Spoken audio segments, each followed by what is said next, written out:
ستاسو خاوندان ستاسو کور ته راشي نو تاسو ورته په کور کې هر څومره مصیبت وي نو پړین تندي باندې او په خوشاله تندي باندې هغې ته هرکلی وایه. مصیبت په وخت کې زنانه له پکار دی چې خپل خاوند له په ښو الفاظو سره تسلي ورکړي. مونږه لومبۍ واقعه د نبی کریم صلی الله علیه وسلم چې کله ورته نبوت میلو شو، کله چې پیغمبري میلو شو، نو هغه واقعه نن مونږ بیانو.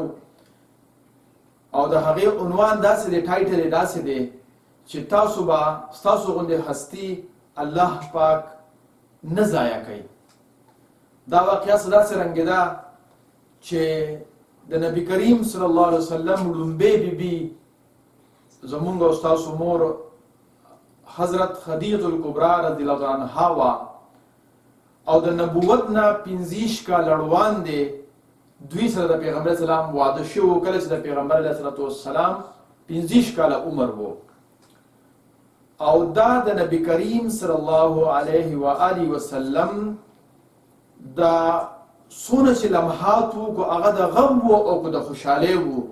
په هغې باندې ډېره زیاته پوهېدونکې زنانه وه، ډېره سمجداره وه، ډېره پوهه وه، او په بیروني معاملاتو باندې په بزنس باندې هم ډېره زیاته پوهه زنانه وه. او د دې د نبی کریم صلی الله علیه وسلم په هر غم او د خوشحالۍ په حالت کې د نبی کریم صلی الله علیه وسلم ډېره زیاته مرسته کړې ده.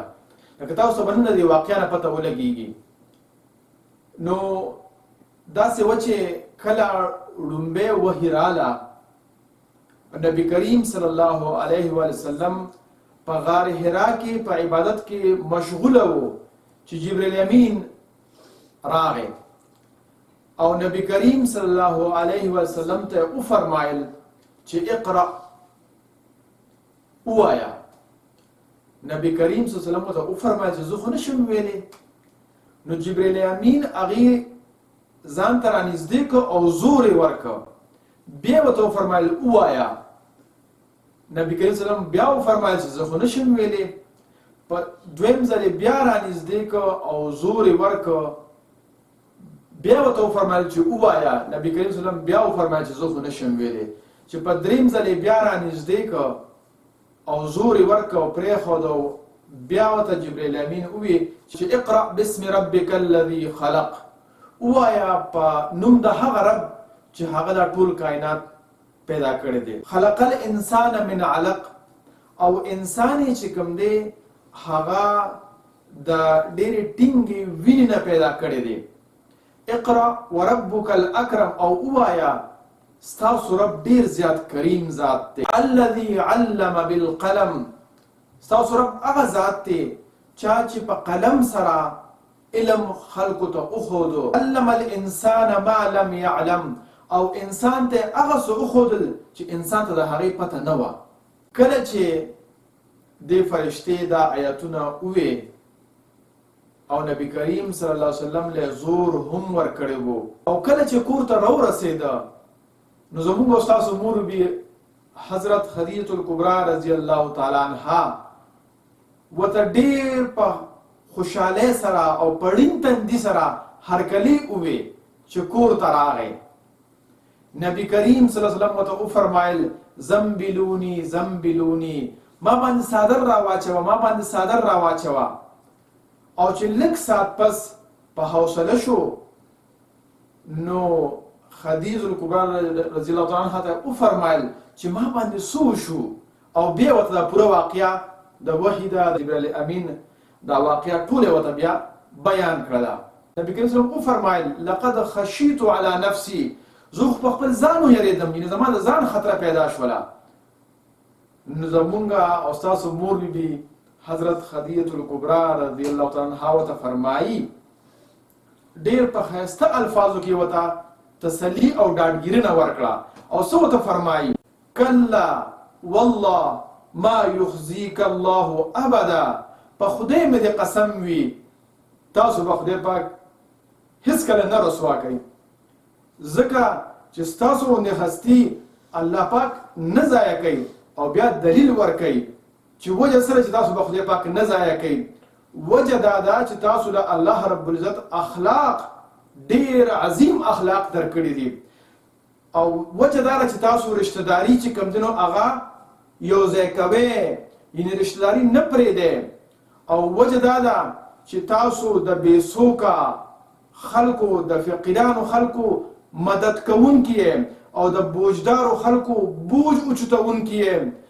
او دقه شانتې چې فقیران وي او ناداره خلک وي نو هغې له ګټه وټه کوئ او ورکوئ او دقه شانتې تاسو د خلکو میلمستیا کوئ او په چا باندې چې ناګهاني افت راشي نو تاسو د هغې مرسته او مدد کوئ ځکه به الله رب العزت تاسو نه ضایع کوي او نه رسوا کوي.